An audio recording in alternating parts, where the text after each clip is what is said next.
السلام عليكم ورحمة الله وبركاته. متابعيني الحلوين، ازيكم؟ عاملين ايه؟ يا رب تكونوا بخير. وحشتوني كتير من الفيديو اللي فات. عندنا اوردر حلو قوي، تابعوا معايا الفيديو الاخر. ما تنسونيش بلايك واشتراك القناة. ويلا نصلي على رسولنا الكريم ونقول اللهم صل وسلم وبارك عليك يا حبيبي يا رسول الله. ويلا ندخل على الفيديو جري ونشوف اول تتبيله معانا. ومعانا فرختين بلدي كده ما شاء الله حجمهم حلو. هتبلهم كده ببصل وملح وفلفل اسود بس، وهسيبهم في التتبيله. تعالوا بقى نشوف التتبيله التانية. انا فرمت بصل وطماطم وفلفل في الكبه، وحطيت عليهم علبه من الزبادي وكيسين ومعلقتين من الكاتشب، تمام، او الصلصه. وهبدا انزل بالتوابل. التوابل ملح وفلفل اسود ونص معلقه من الجنزبيل ونص معلقه من بهارات الفراخ لو متوفره عندك، تمام. وهقلب بقى الكلام ده كله مع بعضه. وبعد كده هنزل عليهم بعصير ليمون، يعني ليمونتين او 3، مع شويه من الزيت. وبقى معايا تتبيله للشيش طاووق تحفه. بصل وطماطم وفلفل في الكبة، وممكن تستغني عن القشور بتاعته وتصفيه، او تضربي كل الكلام ده مع بعض في الخلاط. انا ضربت الاول الحاجات دي في الكبة، وبعدين حطيت عليهم الكاتشب والزبادي والليمون والزيت. وما تنسيش معلقة الكاتشب دي بتخلي الشيش طاووق طعمه حلو جدا، تمام. وهتبل بقى كده الشيش واحطهم في التلاجة. وتعالوا بقى نشوف تالت تتبيلة معانا. هنعمل كفتة رز. حطيت بصل وطماطم. بصوا انا اتلخبطت، حطيت بصلايه واحده وكان 5 فصوص من الثوم وقرن من الفلفل الاحمر.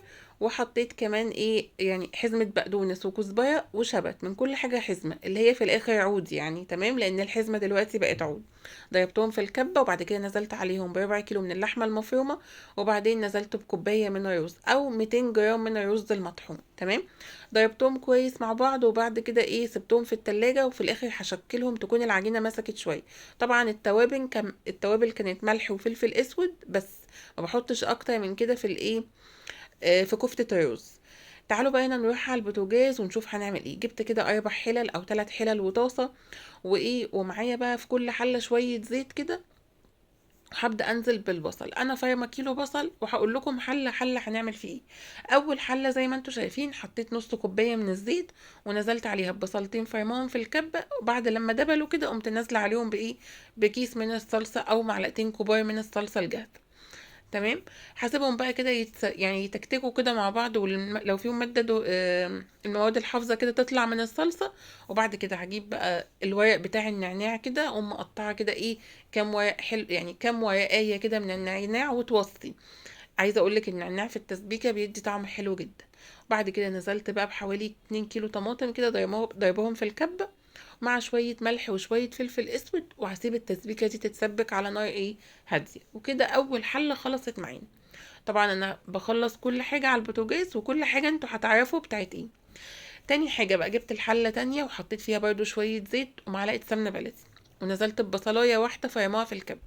اول لما دبلت برضو نزلت بربع كيلو من اللحمة المكعبات كده، مع نص معلقة من السكر ورشة من الفلفل الاسود. وهسيب بقى اللحمة دي تتشوح كده مع البصل والسكر والايه والفلفل الاسود. عايزة اقول لكم معلقة السكر دي يعني هتخلي اللحمة هتستوي معاكي بسرعة، وفي نفس الوقت كمان هتدي طعم حلو جدا للايه للخضار بتاعك اللي احنا هنعمله، تمام. بعد لما اتشوحت كده قمت نازله عليها بنص كيلو او كيلو الا ربع من الطماطم، ضايباها في الخلاط كده. بس هصفيها كده زي ما انتوا شايفين. وهسيب برضو التسبيكه دي تتسبك. مش هحط لها اي حاجه دلوقتي، مش هحط ولا ملح ولا اي حاجه. هسيبها تتسبك بالفلفل الاسود والسكر، تمام. كانت بقى تسبيكة المحشي خلصت، شلتها. وجبت بقى الطاسة بتاعتي. الطاسة دي انا كنت حاطة فيها حوالي 3 بصلات كده مع معلقة سمنة بلدي. اول لما اخدوا اللون الذهبي ده زي ما انتوا شايفين، قمت نازلة عليهم بالكبد والفراخ اللي احنا ايه كنا متبلينهم، تمام. وبعدين حطيت التوابل ملح وفلفل اسود وايه ورشه من القرف. شوحت الكلام ده كله مع بعضه ونزلت بالرز. واهم حاجه بقى في الخطوه دي اللي انتي تشوحي الرز كويس قوي عشان يديكي اللون الحلو. اول لما يفلفل كده او يخرفش في الطاسه كده، هنزل عليه بكوبايتين من الميه او كوبايه على حسب حجم يعني كميه الرز اللي انت عاملاها. المهم الميه تبقى مغطياه بس، يعني ما تسووش سوا كامل. وههدي عليه النار لغايه لما ايه يستوي معايا 70%. تعالوا بقى هنا نرجع ايه نظبط بقى خلطه المحشي، بما ان احنا خلصنا ايه اول حاجه وهي التسبيكه. ضربت بقى بصل وطماطم وفلفل، وحطيت بقى الخضره كلها علشان تديكي مع يعني تديكي طعم الخضرة باين في المحشي، بما ان اللي مفيش خضرة اصلا الايام دي، وكمان قليلة جدا، يعني ممكن تجيبي ب50 جنيه حبة قد كده. المهم ضربت كله في الكبة، وبعدين نزلت بالرز مع بقى شوية زيت وملح وفلفل اسود. وعايزة اقول لكم انا ما بحطش اي توابل تاني للمحشي غير ملح وفلفل اسود. وبعدين نزلت بالطماطم، وكده خلطة المحشي خلاص هسبكها بعد، يعني هقعد انا بقى احشي مع نفسي.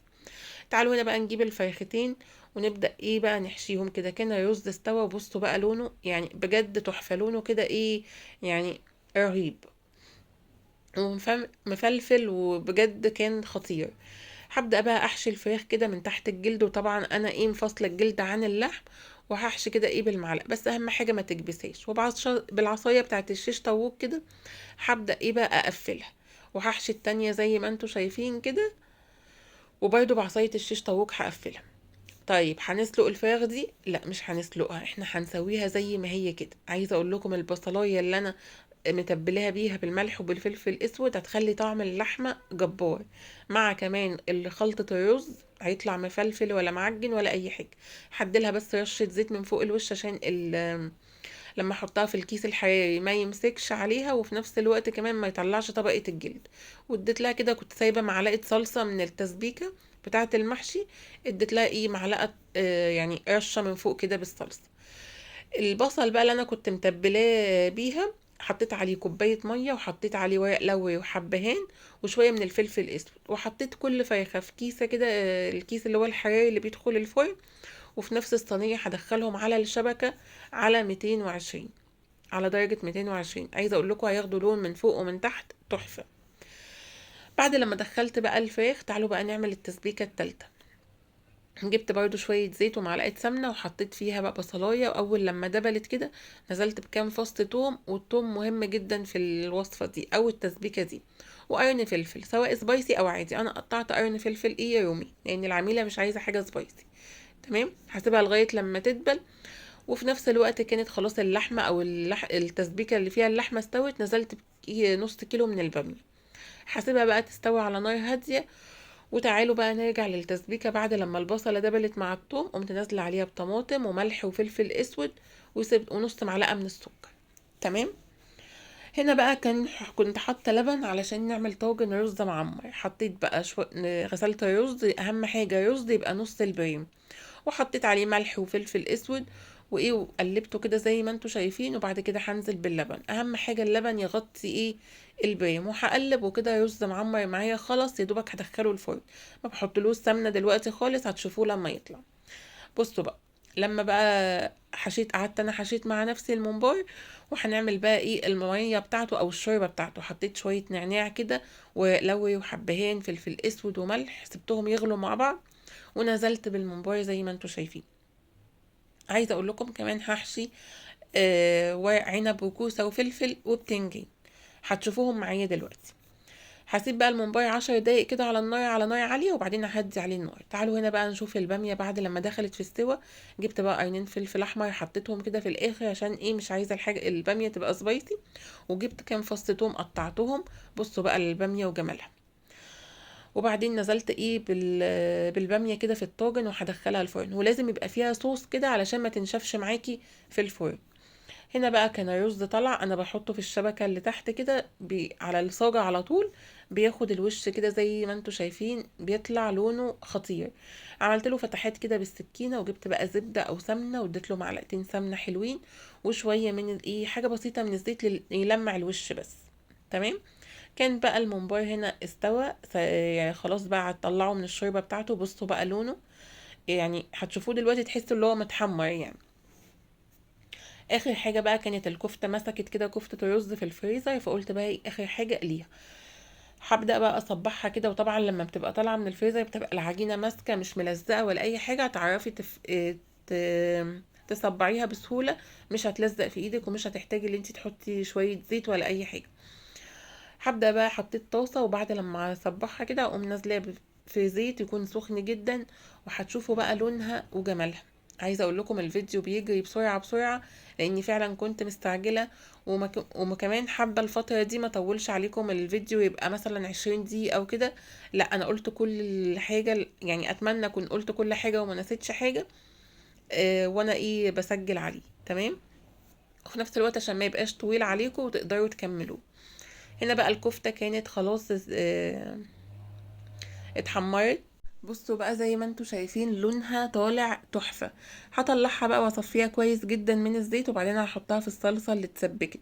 الصلصة دي زي ما قلت لكم بصل بتوم بشوية من الفلفل، قرن فلفل كده سبايسي او عادي. وبعد كده نزلت بالطماطم، وحطيت لها ملح وفلفل وسكر، وخلاص على كده كفتة الرز بقت جاهزة معايا. عايزة اقول لكم طعمها كان جبار. هنا بقى كنت الكاميرا بحسبها شغالة وهي ما كانتش شغالة. انا كل اللي عملته اللي انا حطيت شوية زيت في الجل وعود روزماري وعود زعتر، وبعدين شويت شوية من الخضار مع ملح وفلفل اسود، بصل وفلفل. تمام. انا ما بحبش في الشيش طاووق اللي انا احط الخضار مع اللحمة مع الفراخ قصدي. والفراخ ديت قطعيتها من الوراك المخلية بتبقى قطرة في الشيش الطاووق، لان الخضار بيستوي قبل الفراخ وبنلاقيه اخد لون غامق، فانا بفضل اشوي ده لوحده. واخلي العصيان الشيش طاووق هي اللي عليها الفراخ بس. تمام. كنت مشغله فحم بقى وبعد لما اخد اللون واستوى قمت حاطه عليه الفحم. بس اتمنى يكون الفيديو عجبكم، واتمنى تدخلوا برضو على صفحة الفيسبوك بتاعتي وتشوفوا الفيديوهات اللي بنزلها. برضو بنزل فيديوهات حلوة جدا. واشوفكم فيديو جديد، والسلام عليكم ورحمة الله وبركاته.